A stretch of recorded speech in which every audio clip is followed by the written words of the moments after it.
اعوذ باللہ من الشیطان الرجیم، بسم اللہ الرحمن الرحیم۔ پرسکون نیند کے لیے یہ آیت پڑھیں، اللہ پاک بہتر نیند عطا کریں گے۔ طریقہ کار یہ ہے، رات کو جب سونے لگیں تو سورہ کہف کی آیت نمبر 11 کا ورد شروع کر دیں۔ اس آیت کے پڑھنے سے بہت بہترین نیند آتی ہے۔ فَضَرَبْنَا عَلَىٰ أَذَانِهِمْ فِي الْكَهْفِ، اس کو پڑھیں۔ اس کے علاوہ اس آیت کو سارا دن کھلا پڑھا جائے تو یہ زندگی کے مختلف مسائل جیسے کہ جادو، جنات، گھریلو کاروباری الجھنیں، روحانی و جسمانی بیماریوں کے لیے بھی بہت لاجواب ہے۔ بے وضو ہر حالت میں اس کو کھلا پڑھا سکتے ہیں۔ جب تک مقصد حاصل نہ ہو تب تک اس عمل کو جاری رکھیں۔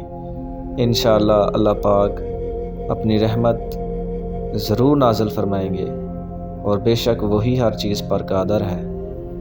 اللہ پاک آپ لوگوں کے لیے آسانیاں فرمائے، آمین۔